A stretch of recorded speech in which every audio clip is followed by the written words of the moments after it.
Anthu ambiri tikutayika chifukwa chosamva. Pali mawu amene ali pa buku la Miyambo chapter 14 verse 12 akunena kuti ilipo njira yooneka ngati yowongoka koma kumathero kwake imathera kuimfa. Pa dziko lino lapansi ngati pali chinthu china chimene chimatisokoneza ife anthu ndi mmene ife timaganizira. Nthawi zambiri zinthu zina mmene ife timazionera timaganiza kuti mwina chifukwa choti anthu ena zikuwayendera ifenso zitiyendere. Ndiwo lero ndikufuna ndikambe nanu pa mawu awa amene pa chizungu tikunena kuti choices are much stronger than statistics. Chisankho ndi chopambana kwambiri kusiyana ndi zinthu zimene anthu ofufuzafufuza amazipeza kupyolera mukafukufuku. Nthawi zambiri anthu tikakhala pa dziko lino lapansi timatha kuchika chinthu chifukwa ndi chachabe, mwina chifukwa chonena kuti anthu ambiri akuti chimenecho ndi chachabe, kapena kuchika kukhala chabwino ngati anthu ambiri akutero. Ndifake lero anthu ambiri lero ali mavuto chifukwa cha statistics. Anthu angakhale amakampani akafuna kuti apange chinthu china chake kaya malonda, akufuna atuluse kaya ndi product ina yake, amapanga study. Ndi akapeza kuti anthu ambiri akunena kuti chimenecho ndi chabwino, ngakhale kampani ija ikuoneka kuti ino si ukondwera nawo koma akuona kuti pali phindu, amapanga chimenecho ndi kuyamba kuchigulisa kwa anthu aja. Ifeyo anthu a Mulungu pa dziko lino lapansi pali zinthu zambiri zimene ifeyo timapanga. Baibulo ndi buku lopambana kwambiri, lili ndi malangizo osiyanasiyana amene ifeyo titawamvera tingathe kupulumuka mu zinthu zambiri. Chifukwa Yesu Khristu ananena kuti ineyo ndabwera pa dziko lapansi kuti ndizakupaseni moyo, osati moyo wochepayi koma moyo wochuluka. Pamene woyipayo Satana kwake iye ndi wolanda komanso wokupha. Chotero Yesu amene anabwera kuzapereka moyo akutipasa ife malangizo amene ifeyo tinayenera kuwasatira. Nthawi zambiri malangizo ake amene amapereka sizoyendera kuti gulu kodi likuvomereza bwanji, kapena kuti zikukoma motani, kapena anthu ambiri akuti chani, koma ifeyo tinayenera kusatira zimene Mulungu wakumwamba akufuna. Ma statistics anthu timadziwa kunena kuti akanena kuti zinthu izi ndimakumbukira mmene atayamba kupereka kaya ndi makondomu, anthu angafotokoza nthawi imeneyo kutabwera HIV, amanena kuti imeneyi ili protected 99%. Ngati munthu agwiritsa ntchito kondomu ateteza matenda amenewa 99%. Koma akamafotokoza kuti 99% zimasonyeza kuti kuli 1%. Ambiri inu mukudziwa mmene anthu ambiri anafera ku Malawi chifukwa choganizira kunena kuti chinthu chimenechi chili 99%, yet panali 1%. 1% imene inalipo inali yochepa koma inapitisa miyoyo ya anthu ambiri. Anthu pa dziko lino lapansi amakamba zokhudzana ndi kusuta fodya. Kusuta fodya amanena kuti kungathe kuwononga moyo. Alipo anthu ena apanga ma studies yawo amene apeza kunena kuti kuli anthu ambiri osuta fodya amene siku la lero ali moyo, pamene ena amene samasuta anamwalira.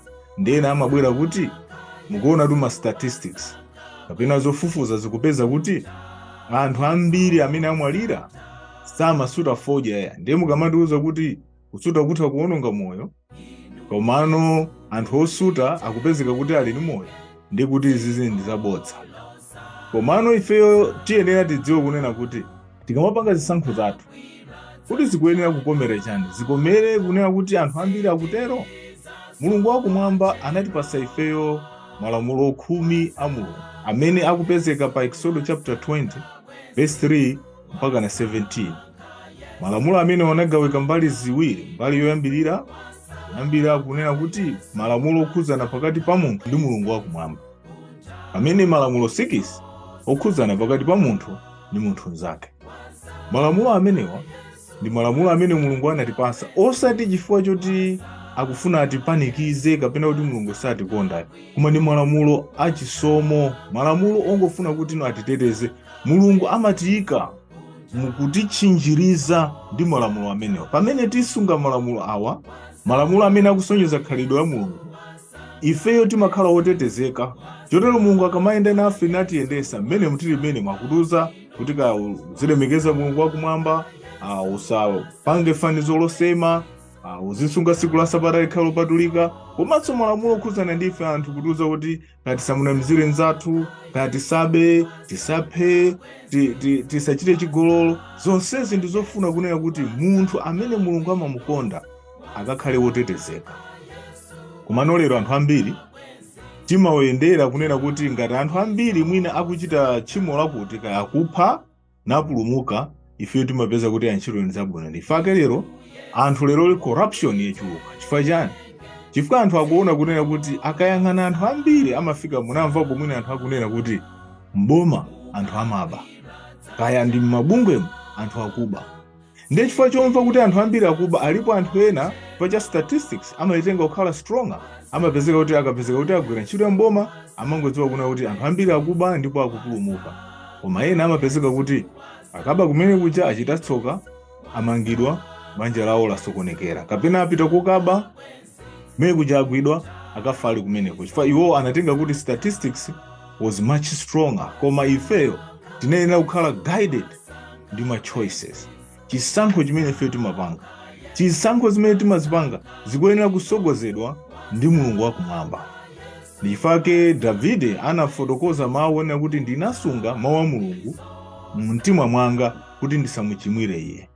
Ifeyo tikuyenera tikhale ndi mawu a Mulungu, tiwerenge mawu a Mulungu, timudziwe Yehova. Tikamudziwa Yehova, sitizafuna kuti anthu ena apange study kapena afufuze.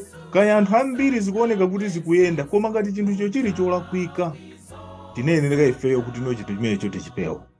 Lero ora anyamata ndi atsikana ena apezeka kuti alephera sukulu chifukwa wina anawuza kunena kuti ndizotheka, mungathe kugwiritsa ntchito makondo, kukapanga chigololo, kugona ndi amuna, inuyo mutetezeka. Komano monga statistics imene tikunena, ena anabwerako bwino, koma ena atapita kumeneko anapezeka kunena kuti anatengako mimba, ndipo lero zinasokonekera, mwinaso banjalo silinakhazikike.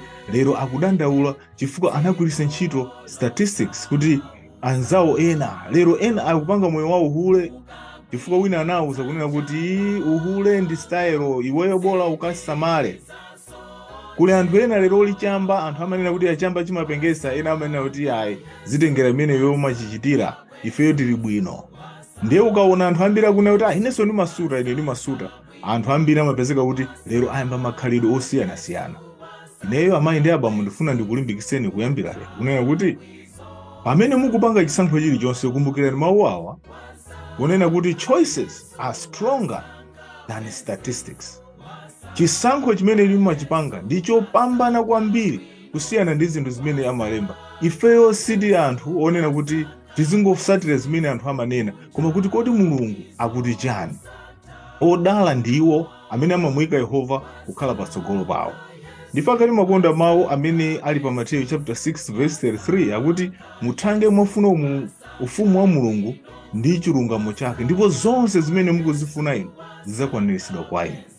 Odala amayi, abambo, anyamata ndi atsikana amene muchili chonse chimene akumana nacho asanayang'ane statistics, asanayang'ane kuti kodi anthu ena akuti chani, koma amaona kuti kodi Mulungu akuti chani. Ngakhale zitaoneka kuti nizokoma zotani, zikusangalatsa, anthu ambiri akuchita. Lero anthu ambiri ngakhale m'machalichi akulephera kukhala okhulupirika chifukwa kunena kuti azibusa amapanganso zimenezi, awo amayi amvano amapanga zimenezi, ine ndine ndani. Anthu ambiri akumwa lero mowa, amene sanayenera kumamwa mowa akudziwa mavuto ake, koma kuti anthu ambiri ngakhale opemphera, ngakhale anthu opa Mulungu akupanga zinthu zosiyanasiyana. Chipulumutsotu ndi wekha, aliyense payekha. Musalole kuti inuyo mutengere zimene anthu ena akunena, koma kuti kodi Mulungu akuti chani. Chotero inuyo mukazangomutchanga Yehova kukhala patsogolo, kumuyika Yehova kukhala patsogolo mu decision making anu, moyo wanu mudzakhala mwamtendere, chifukwa chilichonse chimene mudzachita mudzakhala conscious free, fasi mudzachimwira Mulungu kapena kuchimwira anthu. Nthawi zina mwina mudzachimwira anthu koma mosadziwa, koma inuyo ngati munthu mudzayesesa kuchita mbali yanu yopambana. Ambuye akudaliseni, pamene mukusinkhasinkha pa mawu awa.